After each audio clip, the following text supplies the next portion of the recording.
வணக்கம். இன்றைக்கி நம்ம பார்க்க போகிற சமையல் பாரம்பரிய அரிசியான காட்டுயானம் அரிசி வச்சு புட்டு எப்படி செய்யலாங்கிறது பார்க்கலாம். இது வந்து ரொம்ப ஆரோக்கியமான ஒரு ரெசிபி. சுகர் பேஷண்ட்டாக இருக்கிறவங்க ரெகுலராக எடுத்துகிட்டு வந்திங்கன்னா சுகர் நல்ல கண்ட்ரோலுக்கு வரும். அதே மாதிரி நார்மலாக உள்ளவங்களும் சாப்பிட்டு வந்திங்கன்னா உங்களுக்கு வந்து எலும்புகள் வந்து நல்ல ஸ்ட்ராங்காகவும், உடம்பு வந்து நல்ல சுறுசுறுப்பாகவும் நல்ல ஸ்ட்ரென்த்தாகவும் இருக்கும். சின்னவங்கலேருந்து பெரியவங்க வரைக்கும் தாராளமாக சாப்பிட்றான். வளர்கிற குழந்தைகளுக்கு வந்து இது ரெகுலராக கொடுத்துட்டு வந்திங்கன்னா எலும்பு வந்து நல்லா ஸ்ட்ராங்காகும். இது புட்டு மாவு எப்படி ப்ரிப்பேர் பண்ணுறதுங்கிறது வீடியோ ஸ்டார்டிங்லேருந்து சொல்லியிருக்கேன். வீடியோவை ஸ்கிப் பண்ணாமல் பாருங்கள். வாங்க இந்த புட்டு எப்படி செய்யலாங்கிறத பார்க்கலாம். இப்போ ஒரு பவுல் எடுத்துக்கலாம். மெஷரிங் கப்பில் காட்டுயானம் அரிசி 1 கப் அளவுக்கு எடுத்துருக்கேன். இது சேர்த்துக்கலாம். இப்போ இதில் 1/4 கப் இட்லி அரிசி சேர்த்துக்கலாம். ஏன்னா வெறும் காட்டுயானம் அரிசி மட்டும் சேர்க்கும்போது அதில் வந்து நார்ச்சத்து நிறையா இருக்குது. அதாவது வலுவழுப்பு தன்மை வந்து அதிகமாக இருக்கும். நமக்கு வந்து புட்டு வந்து பைண்டிங்காக வராது. அதனால் நம்ம வந்து கொஞ்சம் அரிசி சேர்த்தோம்னா தான் நல்லா வரும். ஸோ இது வந்து நம்ம 1/4 பங்கு தான் எடுத்துருக்கோம். அதனால் ஒன்றும் பிரச்சனை இல்லை. சுகர் பேஷண்ட்டாக இருக்கிறவங்க கூட இதை சேர்த்துக்கலாம், ஒன்றுமே பிரச்சனை இல்லை. இப்போ நல்லா கழுவிட்டு வந்துடலாம். இப்போ இது நல்லா 4-5 தடவை கழுவிட்டேன். தண்ணி ஊற்றிக்கலாம். தண்ணி ஊற்றிட்டு நல்லா 3 மணி நேரம் நல்லா ஊறட்டும். ஊறினதுக்கப்புறம் பார்க்கலாம். இப்போ இது நல்லா 3 மணி நேரத்துக்கு மேலே ஊறிடுச்சு. இப்போ இதை வந்து தண்ணியை வடிகட்டிக்கலாம். இது மாதிரி ஒரு ஜல்லடை வச்சுக்கோங்க. வச்சுட்டு அப்படியே அதில் கொட்டிடலாம். தண்ணி வந்து சுத்தமாக இருக்கக்கூடாது. நல்லா ஒரு 5 நிமிஷம் அப்படியே விட்டுருங்க. தண்ணி நல்லா வடிஞ்சிடும். 5 நிமிஷம் கழிச்சு பார்க்கலாம்.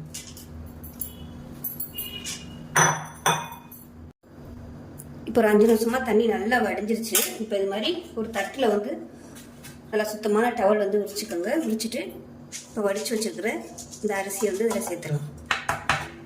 சேர்த்துட்டு நல்லா கலக்கி விட்டுக்கலாம். இதை கையை வச்சு பரப்பி விட்டுக்கோங்க. பரப்பி விட்டுட்டு ஃபேனுக்கு அடியில் விட்டுருங்க. நல்லா ஒரு 20 நிமிஷம் ஆகும். அப்பப்போ கை வச்சு இந்த மாதிரி நல்லா பரட்டி விடணும். இல்லைன்னா உங்களுக்கு அடியில் மேலாப்பில் உள்ளது மட்டும் காஞ்சிருக்கும், அடியில் உள்ளது வந்து ஈரம் போகாது. அதனால் அப்பப்போ ஒரு 5 நிமிஷத்துக்கு ஒருக்க அந்த மாதிரி நல்லா அப்படி பரட்டி விட்டுட்டு பார்க்கலாம். ஃபேனுக்கு அடியில் வச்சுட்டு இப்போ இது நல்லா ஈரமாக இருக்குது பாருங்கள். கையில் ஒட்டுது. ஒரு 20 நிமிஷம் கழித்து பார்க்கலாம் எப்படி இருக்குன்னு. இப்போ பார்த்தீங்கன்னா நல்லா ஒரு அரை மணி நேரம் ஆயிடுச்சு. நல்லா அப்படியே உலர்ந்துருச்சு பாருங்கள். கையில் வந்து அந்தளவுக்கு ஒட்டாது, ஈரம் இருக்கணும். அதே சமயம் மேலாப்பில் உள்ள ஈரம் வந்து நல்லா காஞ்சிருச்சு. நல்லா உதிரியாக வந்துருச்சு பாருங்கள். இப்போ இந்த அளவுக்கு பதமாக இருந்தால் போகணும். உங்களுக்கு அந்த துணியிலையுமே அவ்வளோவா ஒட்டாது. எடுத்திங்கன்னா நல்லா அப்படியே உதிர்ந்து வந்துடும். இது வந்து அப்படியே வந்து நம்ம மிக்சி ஜாரில் சேர்த்துக்கலாம். இப்போ மிக்சி ஜாரில் சேர்த்தாச்சு. இப்போ இது வந்து நம்ம அரைச்சிட்டு வந்துட்டு பார்க்கலாம். இப்போ வந்து அரைச்சாச்சு. எவ்வளோ தூரம் ஓட்ட முடியுமோ அந்த அளவுக்கு ஓட்டிக்கோங்க. இப்போ வந்து நான் ஜல்லடை எடுத்திருக்கேன். அதாவது 2வது ஜல்லடை இருக்கும் இல்லையா, நடுவில் உள்ளது, அந்த ஜல்லடை எடுத்திருக்கேன். ரொம்ப நைஸாக உள்ள ஜல்லடை வந்து எடுக்க வேணாம். ஏன்னா நம்ம வந்து புட்டு தான் பண்ண போகிறோம். அதனால புட்டுக்கு வந்து ரொம்ப நைஸாக இருக்கக்கூடாது. கொஞ்சம் நெருன்னு இருக்கிற மாதிரி இருந்தால் தான் நல்லாயிருக்கும். அதனால நான் வந்து இந்த 2வது ஜல்லடை எடுத்திருக்கேன். இப்போ சலிச்சுட்டு மறுபடியும் நரன்னு இருந்துச்சுன்னா மிக்சியில் போட்டு நல்லா 2-3 தடவை போட்டு அடித்து எடுத்துக்கோங்க. ஏன்னா இது வந்து பாரம்பரிய அரிசிங்கிறதுனால அந்த தொலி எல்லாமே அதிலே இருக்கும் இல்லையா, அதனால கொஞ்சம் ரொம்பலாம் நைஸாக அரைக்க முடியாது. மிஷினில் கொடுத்தாலுமே உங்களுக்கு நைஸாக அரைக்க முடியாதுன்னு தான் சொல்லுவாங்க. ஏன்னா நம்ம நார்மல் அரிசினா நல்லா நைஸாக அரைக்கலாம், சீக்கிரமாகவும் அரைப்பட்டுரும். இது வந்து பாரம்பரிய அரிசிங்கிறதுனால கொஞ்சம் லேட்டாகும் மிக்சியில் அரைக்கிறதுக்கு. இப்போ பாருங்கள், இதையும் மிக்சியில் போட்டு நம்ம அரைச்சிக்கலாம். இப்போ பார்த்தீங்கன்னா நல்லா 2-3 தடவை போட்டு சலிச்சிட்டேன். இந்த அளவுக்கு தான் குருணை மாதிரி இருக்குது. இது வந்து நமக்கு தேவையில்லை. இது முடிஞ்ச அளவுக்கு எவ்வளோ தூரம் சலிக்க முடியுமோ அந்த குருணையெல்லாம் மிக்சியில் போட்டு அடித்து சலிச்சு எடுத்துக்கோங்க. ஏன்னா இதில் தான் தோலில் தான் நிறைய சத்துக்கள் ஃபைபர்லாம் இருக்குது. அப்புறம் நம்ம அதை வந்து சலிச்சு எடுத்துட்டோம்னா ஒன்றுமே இருக்காது. அதனால் எவ்வளோ தூரம் உங்களால் நைஸாக அரைச்சி சலிக்க முடியுமோ அந்த அளவுக்கு சலிச்சுக்கோங்க. ஒருவேளை ரொம்ப நைஸாக, அதாவது ரொம்ப நிறைய மிச்சம் இருந்துச்சு அப்படின்னா ஒன்றுமே பிரச்சனை இல்லை. நீங்கள் வந்து இட்லி தோசை சுடும் போது இதை வந்து கலந்துட்டு ஒரு 10 நிமிஷம் ஊற விட்டுட்டு கூட நீங்கள் அதை யூஸ் பண்ணி தோசையாக சுட்டுக்கலாம். அதனால் ஒன்றுமே பிரச்சனை இல்லை. இப்போ இது கொஞ்சமாக இருக்கிறதுனால இது வந்து நான் அப்படியே தூர போட்டுறேன். இப்போ நமக்கு புட்டு செய்கிறதுக்கு மாவு ரெடி ஆயிடுச்சு. இப்போ இது பார்த்தீங்கன்னா உடனே செய்ய போகிறீங்க, கொஞ்சமான அளவு போட்டு உடனே செய்கிறீங்க அப்படின்னா இது வந்து வறுக்க வேணாம். அப்படியே லேசாக தண்ணியை தெளிச்சுட்டு நம்ம வந்து புட்டு செய்ய ஆரம்பிச்சிடலாம். இது வந்து இவ்வளோ மாவும் வந்து நமக்கு வேஸ்ட்டாக போயிடும். அதனால நான் வந்து வறுக்க போகிறேன். அதாவது ஸ்டோர் பண்ணி வைக்கிறதா இருந்தால் வறுத்துக்கோங்க. கடாயில் போட்டு நல்லா அப்படியே கோல மாவு மாதிரி வறுக்கணும். பாருங்கள், திரியாக இருக்குது. இது வந்து நல்லா அப்படியே இழுக்க வரும். அதே மாதிரி லேசாயிரும் வறுக்கும்போது. அது மாதிரி வறுத்து நம்ம ஸ்டோர் பண்ணோம்னா ஃப்ரிட்ஜில் வச்சுக்கிட்டோம்னா இந்த அளவுக்கு பார்த்தீங்கன்னா ஒரு தாராளமாக ஒரு வாரம் 2 வாரம் யூஸ் பண்ணலாம். 1 வாரம் யூஸ் பண்ணலாம். டெய்லி யூஸ் பண்ணோம்னா கொஞ்சம் ஒரு ஆளுக்கு மட்டும் யூஸ் பண்ணுறதா இருந்தால் 1 வாரம் யூஸ் பண்ணலாம். இப்போ வந்து நம்ம வறுத்துக்கலாம். இது வந்து நீங்கள் ஃப்ரெஷ்ஷாக வறுக்காமல் நீங்கள் வந்து தண்ணி தெளிக்கிறீங்கன்னா தண்ணியோட அளவு வந்து மாறுபடும். ஏன்னா இது ஏற்கனவே இப்போ வந்து ஈரமாக இருக்குது. ஈரமாக இருக்கையில் தண்ணி வந்து இழுக்காது. வறுத்த மாவாக இருந்துச்சுன்னா தண்ணி வந்து நிறைய இழுக்கும். அது வந்து ரொம்ப முக்கியம். நார்மலாக நம்ம அதுன்ற மாதிரி தண்ணியை டக்குன்னு தெளிச்சிட்டோம்னா ஈரமாவில் வந்து ரொம்ப அப்படியே தண்ணியாக போயிடும், உதிரி உதிரியாக வராது. அது ரொம்ப முக்கியம். இப்போ வந்து நம்ம வறுத்துக்கலாம். இப்போ கடாய் நல்லா சூடாயிருச்சு. நல்லா அடிக்கனமான கடாயாக எடுத்துக்கோங்க. எடுத்துக்கிட்டு நல்லா சூடு ஏறினதும் அடுப்பை குறைச்சி வச்சுட்டு இந்த மாவை சேர்த்துருங்க. சேர்த்துட்டு நல்லா வறுத்து எடுத்துக்கலாம்.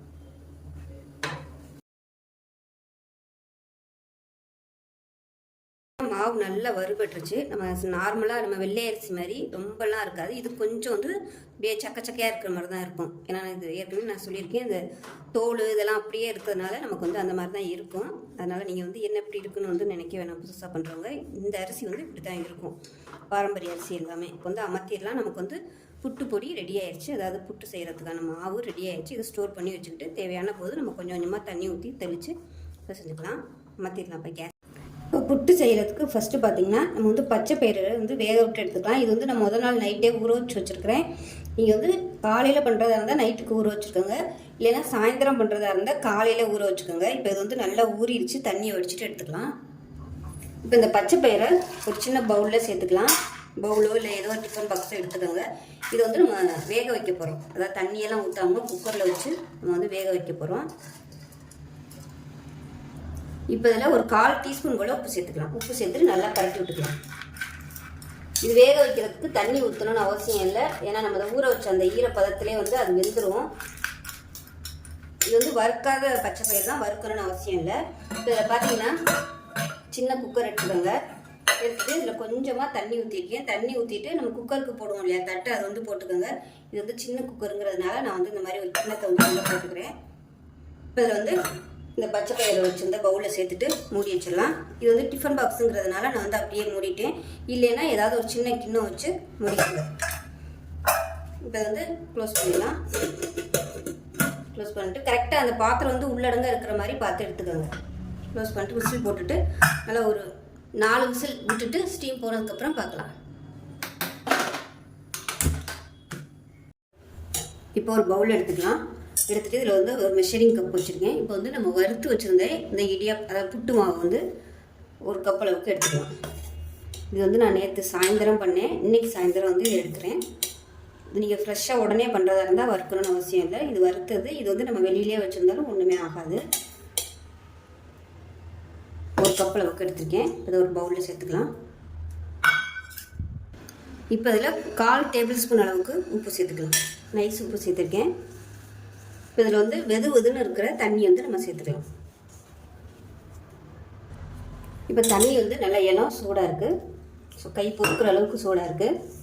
இது கொஞ்சம் கொஞ்சமாக தண்ணி தெளித்து பிசைஞ்சுக்கலாம். நான் வந்து கொஞ்சோண்டு மாவு தான் எடுத்திருக்கேன். ஏன்னா நைட்டுக்கு வேறு கொஞ்சம் பழைய மாவு இருக்கிறதுனால இதில் கொஞ்சம் அதில் கொஞ்சம் வச்சு காலி பண்ணலாம் அப்படின்ட்டு நான் கொஞ்சோண்டு தான் மாவு எடுத்திருக்கேன். இது ஒரு தாராளமாக கொஞ்சம் ஒரு 2 பேர் சாப்பிட்லாம், இல்லை 3 பேர் சாப்பிட்லாம். நான் இப்போ வந்து நைட்டில் தான் பண்ணிகிட்ருக்கேன்.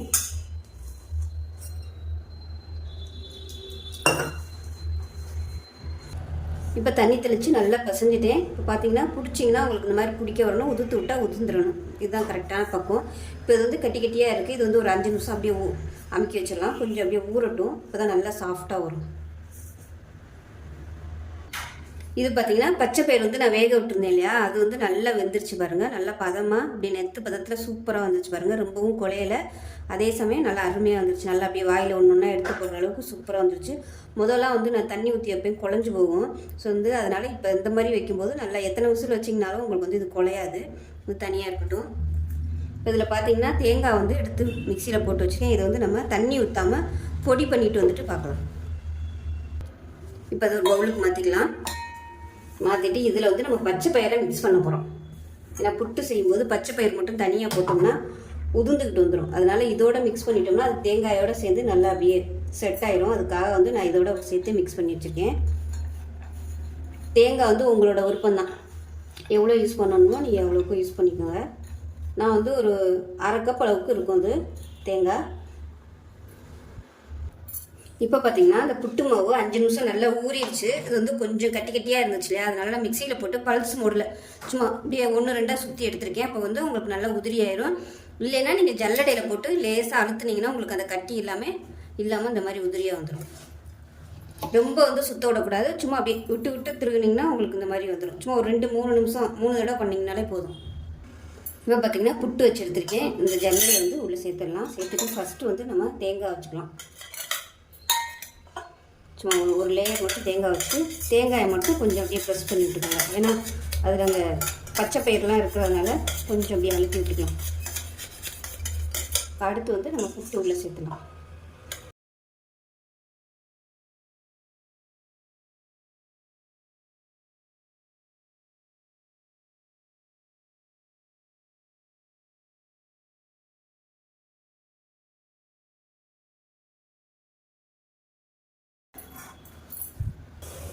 இப்போ பார்த்திங்கன்னா அந்த புட்டுக்குள்ள அடியில் பாத்திரத்தில் தண்ணி ஊற்றி வச்சுருக்கேன். தண்ணி நல்லா கொதிக்க ஆரம்பிச்சிருச்சு.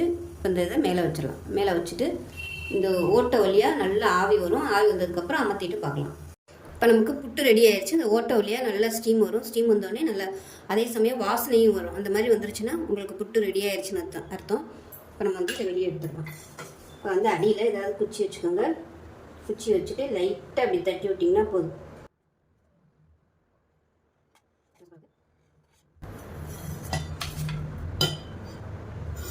இப்போ பார்த்திங்கன்னா இந்த பச்சை பயிர் எல்லாமே இந்த தேங்காயோட நல்லா அப்படியே ஒன்று சொன்னாப்பில் ஒட்டிகிட்டு இருக்குது. அதனால தான் நான் தேங்காயோட மிக்ஸ் பண்ணது. சூப்பராக வந்துருச்சு. நல்லா சாஃப்டாக இருக்குது, நல்லா வாசனையாகவும் இருக்குது. நான் வந்து இன்றைக்கி இனிப்பு போட்டு தான் சாப்பிட போகிறேன். விருப்பப்பட்டால் நீங்கள் உங்களுக்கு பிடிச்சமான குழம்பு எதுனாலும் வச்சு சாப்பிட்லாம். இப்போ வந்து நம்ம கட் பண்ணிக்கலாம். அவ்வளோதான், நல்லா சூப்பராக வந்துருச்சு பாருங்கள். ஸோ அருமையான காட்டுயானம் அரிசி புட்டு ரெடி ஆயிடுச்சு. இது வந்து சுகர் பேஷண்ட்டாக இருக்கிறவங்க காலையில் வந்து ரெகுலராக எடுத்துகிட்டு வாங்க. சுகர் வந்து நல்ல கண்ட்ரோல் ஆகும். இதோட நீங்கள் மாத்திரையும் சாப்பிட்டு வந்தீங்கன்னா உங்களுக்கு சுகர் லெவல் வந்து அப்படியே கிராஜுவலாக ஏறாமல் நார்மல் நிலைமைக்கே இருக்கும். ஸோ இதே மாதிரியே நீங்களும் செஞ்சு பாருங்கள். செஞ்சு பார்த்துட்டு எப்படி வந்துச்சுங்கிறத சொல்லுங்கள். வீடியோ பிடிச்சிச்சின்னா லைக் பண்ணுங்கள், கமெண்ட் பண்ணுங்கள், சேனலை சப்ஸ்கிரைப் பண்ணுங்கள், பக்கத்தில் உள்ள பெல் பட்டனையும் ப்ரெஸ் பண்ணுங்கள். நன்றி.